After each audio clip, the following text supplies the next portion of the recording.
Eleições 2022. Muito boa tarde para você que acompanha a gente nessa tarde bonita, né, de quarta-feira. E nosso bate-papo de hoje é com o presidente do PP no Espírito Santo, candidato a deputado federal, Marcos Vicente. Marcos nasceu no interior do estado, lá em Ibiraçu, e tem um currículo extenso. Eu vou resumir um pouquinho aqui para vocês. É ex-titular da Secretaria Estadual de Saneamento, Habitação e Desenvolvimento Urbano, a SEDURB, e também é ex-deputado por 4 mandatos. Marcos Vicente, que prazer em tê-lo aqui com a gente. Obrigada, viu, por vir aqui. Obrigado. Um abraço para você, Fernanda, para todos os nossos que participam deste momento. É um prazer muito grande, mas eu comecei minha carreira como vereador. Como vereador? Há 45 anos atrás. Olha só. Eu tinha 22 anos de idade. Depois fui prefeito 2 vezes da minha cidade, Ibiraçu. Lá em Ibiraçu, né? Terra boa, hein? Exatamente, moro lá até hoje, resido lá. Tenho um apartamento de apoio, evidentemente, em Vitória, já há alguns anos, mas a minha residência, sou nascido e criado em Ibiraçu, meus pais são nascidos e criados em Ibiraçu, só que o meu avô paterno veio de Sergipe, meus avós maternos nasceram em Ibiraçu, meus bisavós vieram da Itália.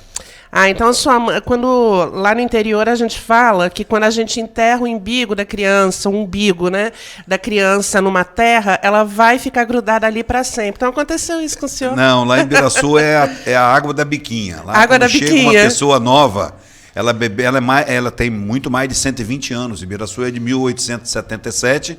Eu fui vereador dos 100 anos da chegada dos imigrantes italianos. Nós fomos fundados pelo general Aristide Arminio Guaraná, um herói da Guerra do Paraguai, que perdeu o braço direito com 27 anos de idade e foi elevado à categoria de general pelo imperador Dom Pedro II. Então, quando os italianos começaram a chegar em Santa Teresa, em 1875, ele pediu ao imperador que designasse que ele queria ir para a futura vila de Pau Gigante, que é Ibiraçu hoje. E aí depois ele foi para lá, ele que distribuiu as terras em 1877. Como é que foi? Você começou como vereador, por que essa vontade aí de entrar no meio público, né? No poder Eu acho público? que é muito pelo lado do meu avô paterno. Meu avô era nordestino e era um integralista daquele camisa verde mesmo, roxo. Um integralista muito forte, PRP, da UDN. E essa veia política minha veio mais por esse lado do meu avô. Meu pai gostava muito de política. Então, quando em 1976, ele pediu que eu me filiasse à Arena, e aí fui candidato a vereador e me elegi vereador a primeira vez. Olha só, depois disso foi deputado federal. Depois fui prefeito, né? Impressionante que 6 anos depois que eu me elegi vereador, eu perdi a reeleição. Olha só. Perdi, não fui reeleito. Isso causou um desgosto muito grande para o meu pai, mas 6 anos depois, aquelas 2 últimas pleitos foram de 6 anos, eu me elegi prefeito. Com 34 anos de idade, eu era prefeito da minha cidade. Ai, que bacana. E uma época... Aí depois, então, entrei logo para... Em 94, eu já estava na Federação de Futebol, já estava começando a ficar conhecido no Estado. Aí fui candidato a deputado federal, ficou na 2ª suplência. E não deve ser muito difícil para você fazer discurso com esse vozeirão, né, Marcos Vicente? Que vozeirão, mas eu viu? comecei muito cedo na igreja, né? Eu com 11 anos de idade já era leitor na igreja católica, e sempre participei assim dos eventos, sempre participei da política. Então eu tenho muita decisão na minha vida. Eu acho que a vida pública ela é uma missão que Deus nos dá, e eu me vejo isso como uma missão daquele talento que Deus te dá para você desenvolver para o bem. E você também foi deputado constituinte, é isso, não, né? Não fui constituinte. Eu cheguei, constituinte foi de 80 e nós elegemos os constituintes em 86. Sim. 87, 88, 5 de outubro de 88 foi promulgada a Constituição. Fui eleito prefeito de Ibiraçu nesse ano. Depois eu fui candidato em 94. Saindo de Ibiraçu, que hoje não tem nem 9 mil eleitores, eu já fui logo deputado federal e fiquei na 2ª suplência. E em 96 voltei a ser candidato a prefeito, ganhamos as eleições, mas o Jorge Andres se elegeu prefeito de Vila Velha, ele era titular do PSDB na época, e Luiz Paulo, que era o primeiro suplente, se elegeu prefeito de Vitória na eleição de 96, eu me elegi prefeito de Ibiraçu, mas optei em 13 dias de mandato de prefeito, renunciei para ser deputado federal. Que bacana, mas a sua articulação política também é fantástica, né? Que tem grandes nomes aí que você vem percorrendo o tempo, tá com eles pertinho de você, né? Eu assim, não é que a minha articulação política é fantástica. Eu sou um articulador político, eu gosto de articular. Sempre fui um político de bastidores, apesar de você dizer que eu tenho a voz boa e falo bem, mas não é o meu feitio de ficar falando muito de público. Eu falo, evidente, quando precisa, mas gosto muito mais da articulação. E na época do impeachment da Dilma, eu estava lá. O Brasil teve 2 momentos do impeachment, né? O momento do Fernando Collor e o momento da Dilma. Então, a história nos contemplou de passar por momentos tão importantes na vida republicana do Brasil. E aí eu fiz a minha opção, né, a minha determinação, e de forma muito clara, dentro do meu partido, que é o Progressista, eu ajudei a construir a maioria da Dilma, e o partido foi o primeiro que se manifestou dos partidos que apoiavam ela, que não apoiariam mais se nós íamos votar sim ao relatório. Eu fui um dos grandes articuladores para ajudar essa virada de mesa na bancada de 37 deputados federais. Nossa, mas Brasília ferveu aqueles dias, né? Eu levei a minha família para lá na semana. Eu sou muito católico, era à igreja todo dia, rezando, pedindo a Deus que nos iluminasse, que nós não estamos mexendo com o destino de uma, de 2 pessoas, mas sim de 200 milhões de habitantes. Exatamente. Agora, a gente percebe também, eu fiz o dever de casa, fui lá na internet, fui procurar aí. Você sempre foi muito ativo em relação ao Espírito Santo, com emendas, que isso é importantíssimo para os municípios. Esse dinheiro que chega para a gente faz toda a diferença, né? Então, você tem aí emendas para ambulâncias, para automóveis para PAI, enfim, e para todo o sul do Espírito Santo você trabalha com essa ajuda aos prefeitos e municípios, né? Fernando, eu sempre fui um deputado municipalista, sempre. Por ser de um município pequeno, sabedor de que os municípios pequenos não têm capacidade de investimento, sempre me preocupei com os municípios menores ainda. Os menores, por exemplo, eu botava R$1 milhão para Ibitirama, ele significava muito mais do que R$1 milhão para Vitória, evidente. Exato. Quando você pega uma Pestalozzi, uma PAI, sou apaixonado pelo trabalho com as crianças especiais. Nós fundamos, quando eu fui prefeito, a PAI, a Pestalozzi de Ibiraçu, e construímos o prédio da Pestalozzi, antes de sair da prefeitura. Então, teve um ano que eu me lembro, 12 entidades, Pestalozzi e a PAI, pediram recursos para custeio, para investimento e para equipamento e para carro. Todas as 12 receberam, e tenho certeza absoluta que eu me lembro que eu vim inaugurar, foi aqui a quadra de esporte da PAI de Cachoeiro, e eu acho que eu fui entregar um carro da Casa do Idoso de Ecoporanga. Quer dizer, então, todas as questões sociais que envolvem a criança especial, que envolve o idoso, porque eu também fundei a Terceira Idade em Ibiraçu e construímos o prédio com recursos da Vale do Rio Doce. Eu me atenho muito ao idoso e à criança, e principalmente à criança especial. São aqueles que precisam mais, né, do nosso afeto. Mais de atenção, e as pessoas... Eu me lembro em Ibiraçu, eu era prefeito, não, aqui não tem criança especial. Quando nós especializamos os professores, que eles precisam se especializar para cuidar de crianças da Pestalozzi, nós encontramos 25 crianças. Que ficavam escondidas escondidas, né? Dentro da família, naquela vergonha do pai e da mãe de expor a criança, deixava ela lá no canto da sala de aula, quer dizer, e ela não tinha progressão no aprendizado, isso prejudicava a idade média e o futuro da criança. E eu acho muito interessante, Marcos Vicente, quando você pega um trabalho da Pestalozzi ou da APAI, por exemplo, eu já tive a oportunidade de visitar várias APAIs, você percebe que você ajuda a criança, ajuda o adolescente, né, que tem alguma deficiência, mas você ajuda a família inteira. É a família inteira que renasce. É vovô, é vovó, é papai, mamãe, é o titio, todo mundo fica feliz que a criança está progredindo, está ouvindo melhor, está na fonoaudióloga, está assim, sabe, se alimentando melhor, fazendo os hábitos educacionais, da cultura, do esporte. E faz, na verdade, o trabalho da Pestalozzi da PAI, quando você apoia, você faz a inclusão social da criança na família e na comunidade. É fantástico, né? Eu estava olhando aqui também que uma emenda parlamentar sua, que eu achei fantástico, que é uma coisa que eu defendo demais e muita gente aqui no Sul defende, que são as Santas Casas e os filantrópicos. A gente tem uma emenda aqui de 500 mil para o custeio da Santa Casa de Misericórdia aqui de Cachoeiro. É isso que mostra como é valoroso, como como é necessário esse trabalho das Santas Casas. A gente viu na pandemia, né, como Essas foi emendas, necessário. Fernanda, elas são tão importantes porque ela vem para o custeio. Eu digo que é a injeção na veia. Porque o custeio você pode fazer tudo com ele. E é de fundo a fundo. É do Fundo Nacional para o Fundo Municipal de Saúde. E aí a Prefeitura disponibiliza para que o Hospital Filantrópico possa fazer as injeções naquilo que tanto precisa, que é comprar o material, comprar com preço melhor, procurar preços melhores. Nesse ano aí, se eu não me engano, nós conseguimos colocar 6 milhões de reais. Aqui para Cachoeiro foram 500 mil reais. Mas tem tantos outros. Porque a emenda parlamentar hoje, ela pode ser, ela precisa e é obrigada a ser destinada dos 22 milhões que cada parlamentar tem por ano, a metade tem que ser destinada para a saúde. Normalmente essas emendas de custeio, elas são extra-orçamentárias. Então, O que isso quer dizer? Isso quer dizer que não está previsto nos 22 milhões. O ministro te chama lá e fala assim, como o Ricardo Barros fez comigo, Marcos Vicente, eu tenho aqui 6 milhões de reais para você. Você pode distribuir aí para 6 municípios ou para 12 municípios. E aí você distribui, que é o fundo a fundo. Fundo Nacional para o Fundo Municipal. Isso significa que com um clique o dinheiro está na conta do Fundo Municipal. É imediato, sem burocracia. E desafoga mesmo, porque muitas ajuda fecham, muito. né, no vermelho. Não, e depois também aqui nós temos caso aí do empréstimo da Caixa Econômica Federal para Santa Casa de Misericórdia, 50 milhões. O presidente isso foi em 2015, 2016, o presidente da Caixa esteve aqui. Foi o primeiro empréstimo para o Espírito Santo para serem descontados ao longo das faturas durante não sei quantos anos, com juros subsidiados das faturas do SUS, do hospital.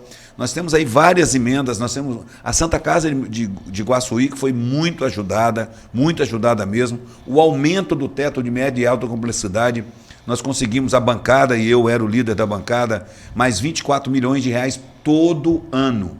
Todo ano, 24 milhões de reais a mais para 5 hospitais para aplicação em média e alta complexidade. Imagina a Santa Casa de Iguaçuí recebendo 1 milhão e 200 a mais, só para atendimento de média e alta complexidade. O pronto atendimento aqui de Cachoeiro recebendo 1 milhão e 200 mil reais a mais por ano para poder injetar no custeio do pronto atendimento da Prefeitura de Cachoeiro de Itapemirim. Então, assim, pegar o Hospital Evangélico de Vila Velha, mais 4 milhões e 800 mil reais por ano. A Santa Casa de Cachoeiro de Itapemirim, a Santa Casa de Vitória, mais 4 milhões e 800 mil reais na média e alta complexidade. Entrou no fluxo, todo ano tem mais 4 milhões e 800, são 24 milhões. Então, o trabalho da saúde é o trabalho que você contempla, na verdade, 100% da população.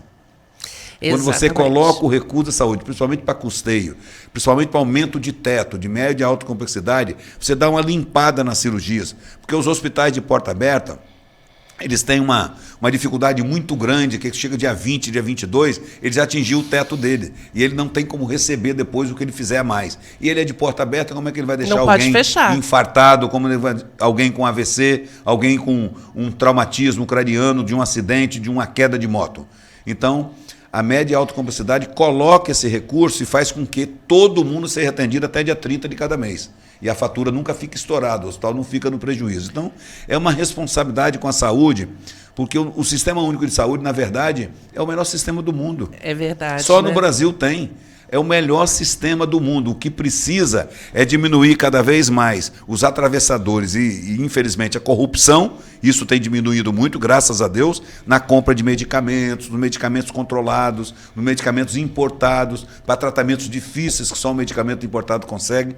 E eu me lembro que certa vez, Fernanda, eu conversando com o ministro Ricardo Barros, que é parlamentar do Rio Grande do Paraná, meu colega, meu amigo do meu partido, ele falou: Marco Vicente, esse 1 bilhão que eu estou mandando para vocês agora é porque eu estou economizando nas importações de medicamento.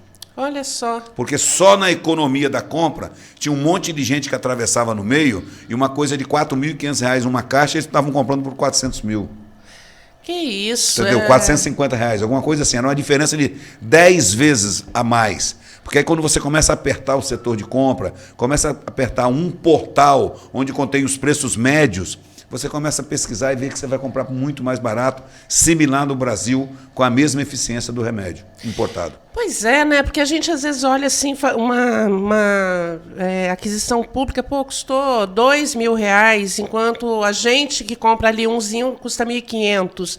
Quer dizer, não tem sentido você comprar muita coisa, né? A gente que compra no varejo, tudo bem comprar mais caro, mas comprar no atacado mais mas caro. tratamento de doenças que são raras, que são tratamentos caros, caríssimos. Tem uma criança aqui de Cachoeiro, que eu esqueço o nome, nesse mandato passado, foi um caso que eu falei, mandei para o ministro Ricardo Barros pessoalmente para que ele olhasse que foi um caso que a criança se tratou, recebeu a medicação e a criança está aí, a família está aí, eu não me lembro quem é, mas me lembro que foi o então não era vereador, Léo Cabeça, que hoje é vereador. Foi ele que trouxe esse assunto para mim.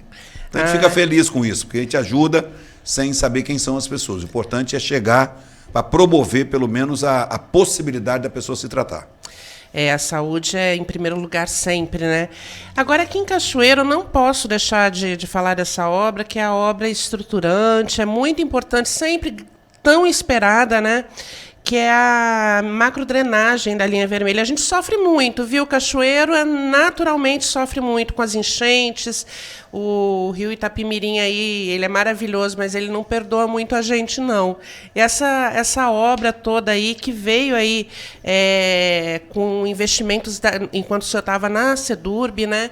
Então é importantíssimo, parabéns. Viu? Esse projeto, Fernanda, ele foi apresentado à Secretaria há uns 3 anos atrás, ele custava 31 milhões, mas a nossa equipe achou muita deficiência do projeto, tecnicamente, e aí o governador até pensou em dar uma assinatura nesse convênio para adiantar. Pelo governador, nós precisamos acertar, e o prefeito Vitor entrou no circuito, contratou uma empresa. Então o projeto de 31 chegou para 86 milhões de reais. E ontem, essa semana, foi dada a ordem de serviço da primeira etapa de 56 milhões de reais.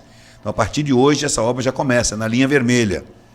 É uma estruturação importantíssima, que acabou a nossa secretaria tendo essa competência de mexer com a macrodrenagem, e não tinha projetos executivos.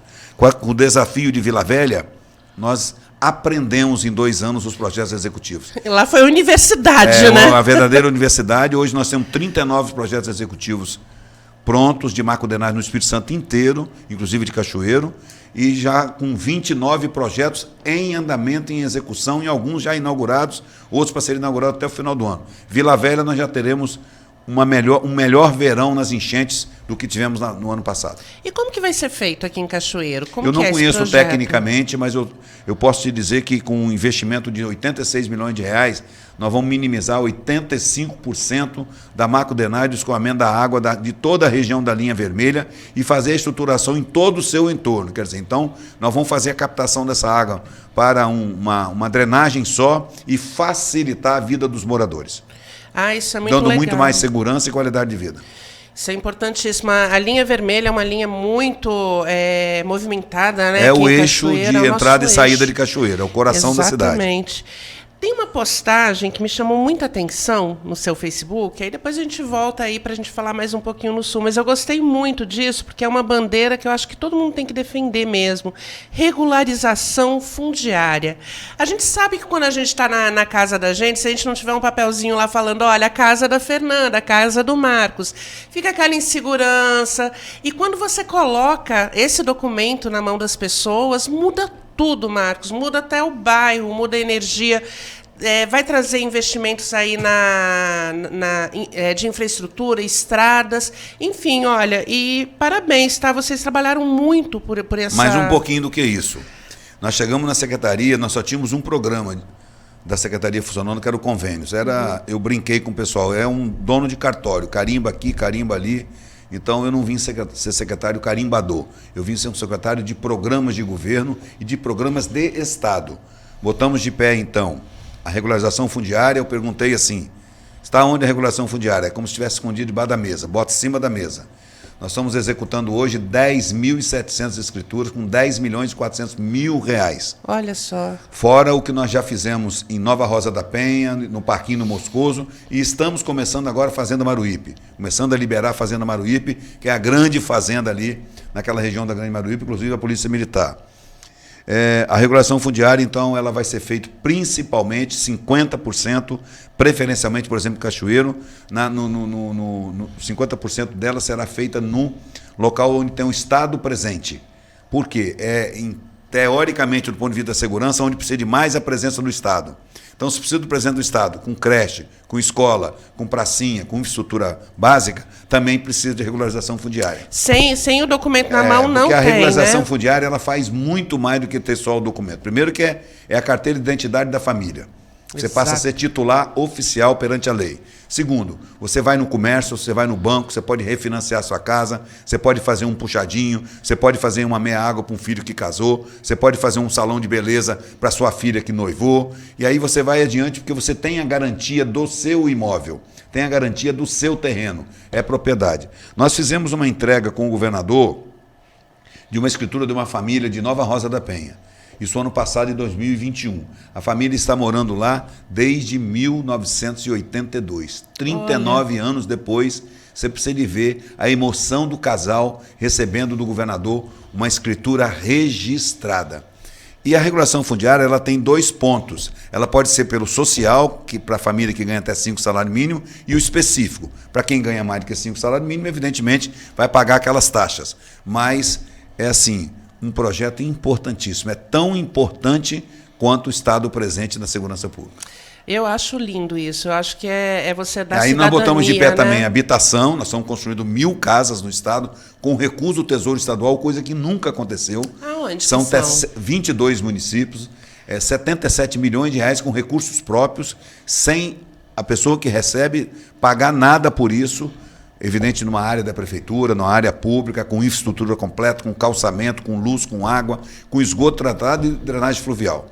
77 milhões de reais nós estamos investindo em 1000 habitações populares com recurso do Tesouro Estadual.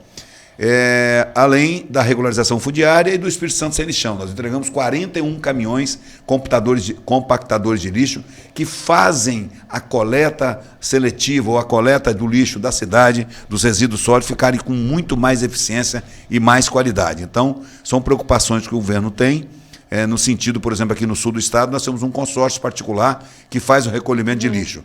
Mas tem determinado momento que a prefeitura tem que tirar o lixo da rua e levar até na estação de transbordo. E nessa estação de transbordo, quem tem que levar é o caminhão da prefeitura, que o transporte fica bem mais barato. Nós estruturamos 41 municípios com 41 caminhões.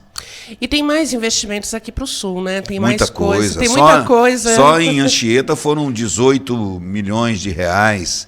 A orla da Praia do Castelhano, a Ponta do Castelhano, a Costa Azul lá em Iriri. Fundamental para o turismo. E mais o bairro né? Guanabara todinho. O bairro Guanabara está sendo todo urbanizado, está quase pronto. São 18 milhões de reais em Anchieta. Depois nós aqui também, lá no distrito de Soturno, tem mais 3 milhões e 200. Vai fazer um calçamento novo. Depois nós recapeamos, já está pronto, 16 milhões e 400 mil reais de várias ruas em Cachoeiro e Itapemirim. Aqui, dinheiro já aplicado. Depois nós estamos em Mimoso do Sul. O Hospital Apóstolo Pedro mora no meu coração. Eu ajudei muito o hospital. Muito, com muitas emendas, muito custeio, aumento do teto, tudo isso ajuda o hospital. E o desafio lá do Morro da Cidade, que é rolar aquelas pedras. A delegacia de polícia foi inclusive evacuada, estava na iminência de evacuar também o hospital. Então o governador entrou com a medida de emergência e nós salvamos o Morro do Cristo e conseguimos fazer as contenções de todas as pedras que tinham condições de rolar. Mimoso do Sul são 11 milhões de reais de investimentos em infraestrutura. Só. Faz muita uma diferença, né, para uma cidade pequena. O Morada do CISD, muita coisa. Loteamento do Chafariz, a Rua Zilda Vieira Cis, no bairro Vila da Penha. Muitas ruas do município. Nós estamos refazendo o centro de Mimoso do Sul todinho, 8 milhões e 400. O centro de Mimoso do Sul. Toda a drenagem, a última chuva que teve em Mimoso do Sul, alagou o centro com mais de 1,5 metro de água. Eu lembro. Nós estamos fazendo agora tudo triplicado de drenagem por baixo. É um projeto que deu muito trabalho, mas nós chegamos a um denominador comum. Nós estamos investindo numa grande área de eventos em Guaçuí, 6 milhões e 700 mil reais, falar só as maiores, mas também tem calçamento em São Pedro do Rates, tem o centro de eventos que vai ser assim, o Point de Guaçuí, são 6 milhões de reais. Eu não vou nem falar das emendas parlamentares, não, porque senão vai demorar muito. Mas temos Marataízes, uma grande obra da Sedurb, de 55 milhões de reais, com implantação de ciclovia, de calçada cidadã, pavimentação e drenagem, e a urbanização e o paisagismo da Lagoa do Meio, que é um grande atrativo turístico. A Lagoa do Meio é lindíssima. É lindo. Nós vamos urbanizar tudo aquilo, convênio já assinado e recurso já liberado. É isso, tem muita coisa no sul do estado, muita coisa mesmo. Nós fizemos todo o bairro Alto Niterói, em Atílio Viváqua, fizemos obras em Alegre, fizemos obras em Castelo, fizemos obras em todos os municípios. Todos os municípios nós temos contemplação de obras. E agora o nosso grande desafio é a Orla de Piúma. São 40 milhões de reais, nós já temos 10 milhões liberados. A licitação deu problema, nós tivemos que cancelar a licitação por questões técnicas e já relançamos o edital. Vai ser aberto agora no final de outubro, o edital, e nós vamos construir, se Deus quiser, toda a urbanização da Praia de Piúma, que é um grande sonho daquela comunidade. Essa obra vai custar 40 milhões de reais e vai ser executado pela própria Secretaria. Legal. E tem alguma previsão? O edital está para sair, né? Não, o edital já saiu, já foi republicado, porque a licitação deu problema, foi aberta e tal, mas deu problema técnico.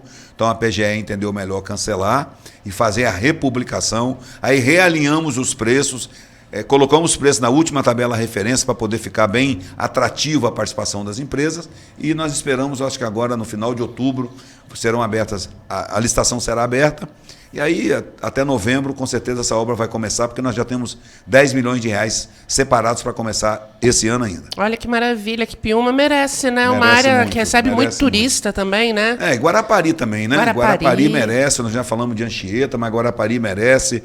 Tivemos investimento do Prodetur, de quando eu era secretário de Estado de Turismo, a inclusão do Espírito Santo no Prodetur, que era um programa de desenvolvimento de turismo do Nordeste. Nós conseguimos enfiar o Espírito Santo lá.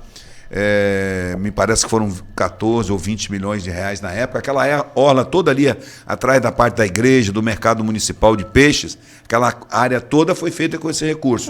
Foi feito com esse recurso. Ficou muito bom. A Praia do Morro, que é um recurso do Ministério do Turismo, feito no primeiro governo Casagrande.